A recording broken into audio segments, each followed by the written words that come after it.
বদলের রান্নাঘর থেকে প্রত্যেককে শুভকামনা জানিয়ে আজকের অনুষ্ঠান শুরু করছি। আজকে আমি বাদামের ভর্তার রেসিপি নিয়ে এসেছি।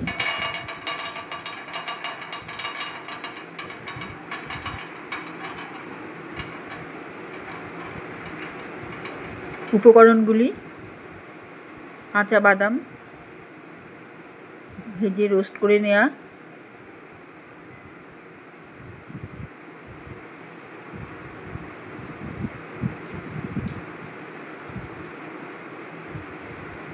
সামান্য লবণ দিয়ে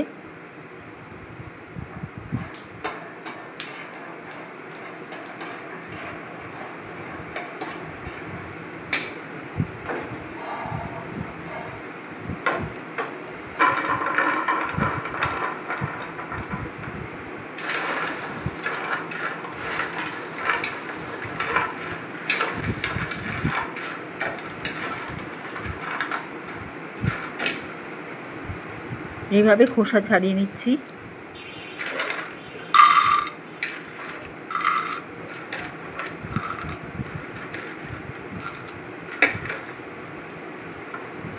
খোসাগুলো আলাদা করে রেখে দিলাম, বাদামগুলো আলাদা থাকলো।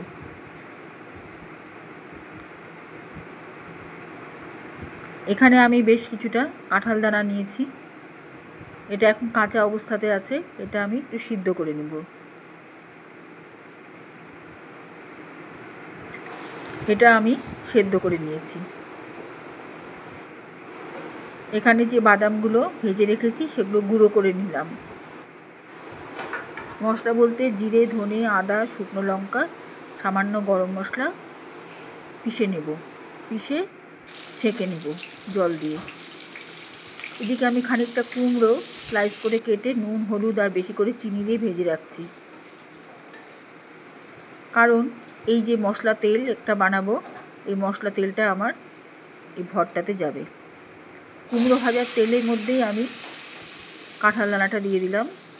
এই তেলটার মধ্যে চিনি, সামান্য নুন আর হলুদ দিয়ে কুমড়োটা ভেজেছিলাম, সেই টেস্টের, সেই স্বাদের তেলটাতে আমি এটা ভেজে নিচ্ছি। কাঁঠাল দানাটা মানে নুন মিষ্টি দেওয়া তেলটাতে আমি ভেজে নিচ্ছি।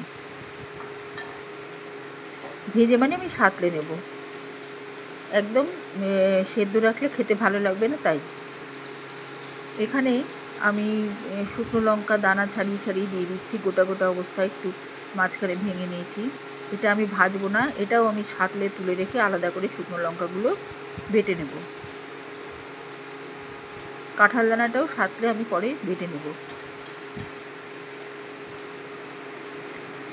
এটাও খুব ভালো হয় খেতে, নিরামিষ হলে কী হবে, খুব সুন্দর হয়, আমিষ ভর্তার মতোই খেতে লাগে, খুব ভালো হয় খেতে। আমি এতে মশলা বেশি ব্যবহার করিনি, এই উপকরণগুলোর স্বাদটাই বজায় রেখেছি। বেশি মশলা ব্যবহার করলে এই নিরামিষ ভর্তা খেতে ভালো লাগবে না। এবার আমি কাঁঠাল দানাগুলো তুলে নিলাম। এখানে কুমড়োগুলো আমি তুলে নিয়েছি। তুলে নেওয়ার পর এখানে আমি দিয়ে দিচ্ছি, যে তেলটা থাকলো তার মধ্যে দিয়ে দিচ্ছি যেটা পিষে রাখা মশলা, সেই মশলাকে জল দিয়ে একটু নির্যাস বের করে নিচ্ছি তেলের মধ্যে।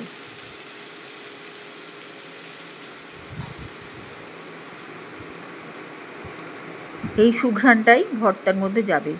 এখানে পেঁয়াজ রসুন চলবে না বলে আমি এইভাবে এই সুঘ্রাণটা বের করে নিয়েছি। মশলা দেইনি মুখে পড়বে বলে, বাদামের টেস্টও পাবো না, কাঁঠাল দানার টেস্টও পাবো না, ওই জন্য আমি এরকম করে নির্যাসটা ছেঁকে শুধু সুঘ্রাণটা নিয়েছি। এখানে আমি যেই লঙ্কাগুলো তখন ভেঙে ভেঙে দিয়েছিলাম, সাঁতলে নিয়েছিলাম তেলে, সেগুলোই বেটে বাটা লঙ্কা বাটাটা দিয়ে দিলাম।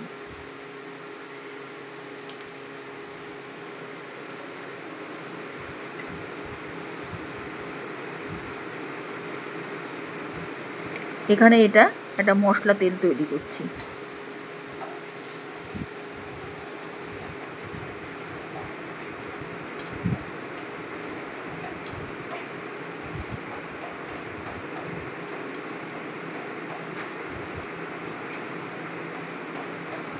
মশলা তেলটা বেশ একটু কষিয়ে নিচ্ছি।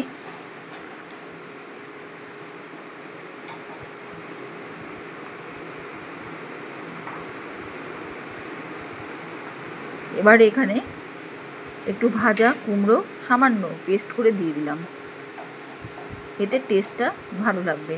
আমি এখানে কিন্তু ডাইরেক্ট চিনি ব্যবহার করিনি, এই মিষ্টি কুমড়োর মিষ্টিতেই এই ভর্তাটা তৈরি করছি।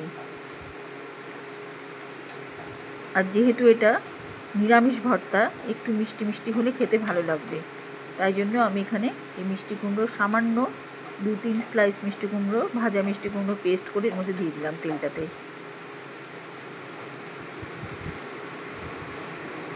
এখানে আমি সুঘ্রাণের জন্য কোনো রকম কিচ্ছু ব্যবহার করিনি, ধনে পাতা বা অন্য কিচ্ছু না, আমি এমনি রেখেছি। কারণ এই ভর্তাটা মানে ভীষণ মুখরোচক, আর সত্যি কথা বলতে কি মানে খুব খিদেও আনে, এটা দিয়েই প্রায় এক থালা ভাত খাওয়া যায়। এবার আমি কিছুটা মশলা তেল তুলে রাখছি। আমাদের বাড়িতে মশলাটা সবাই কম খেতেই ভালোবাসে, সেই কথা মাথায় রেখে আমি এইরকম করে ভর্তাটাকে তৈরি করছি। কিছুটা মশলা তুলে রাখলাম আর কিছুটা কড়াইতে রাখলাম। এই মশলা তেলের মধ্যে এবার বাদাম গুঁড়ো, সেটা আমি ভাজা বাদামের গুঁড়োটা একটু কষিয়ে নেব সামান্য,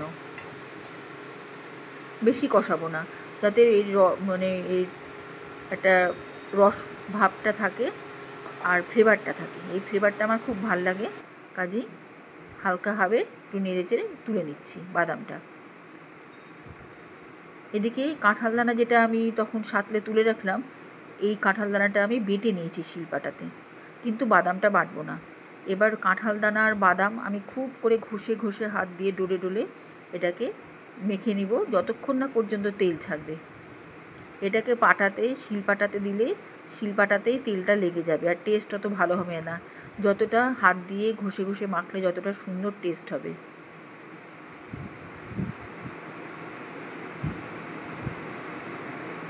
এইভাবে হাতের চেটো দিয়ে আমি ডলে ডলে আমি এটাকে স্মুথ করে নেব ভর্তাটাকে। আমি বাটতে পারতাম, কিন্তু বাটলাম না, টেস্টটা নষ্ট হয়ে যাবে বলে।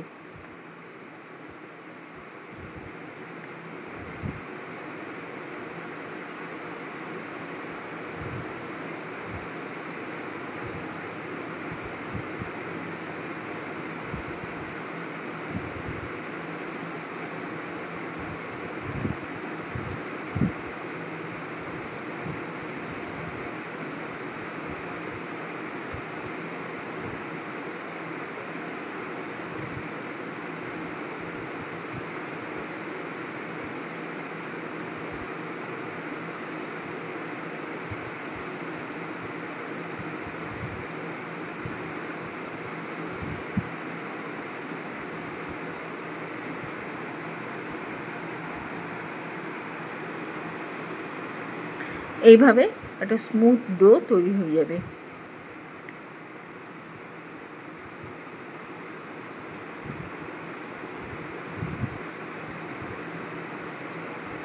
এখন আমি যে মশলা তেলটা তুলে রেখেছিলাম, সেই মশলা তেলটা এর মধ্যে দিয়ে দেব, দিয়ে আবার মেখে নেব।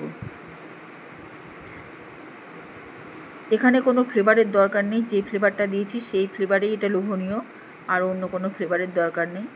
কেউ যদি ধনেপাতা খেতে ভালোবাসে দিতে পারে, আমার ভালো লাগে না, আমি দিইনি, আমার এটাতেই খুব ভালো লাগে। এই সময় যারা আমিষ খান বা পেঁয়াজ রসুন যারা খান, তারা এই সময় একটু রসুনের আচার এই মশলা তেলটা দেওয়ার পরে এখন যে আমি মাখছি, এই সময় একটু রসুনের আচার যদি দেওয়া যায় খুব ভালো লাগবে খেতে।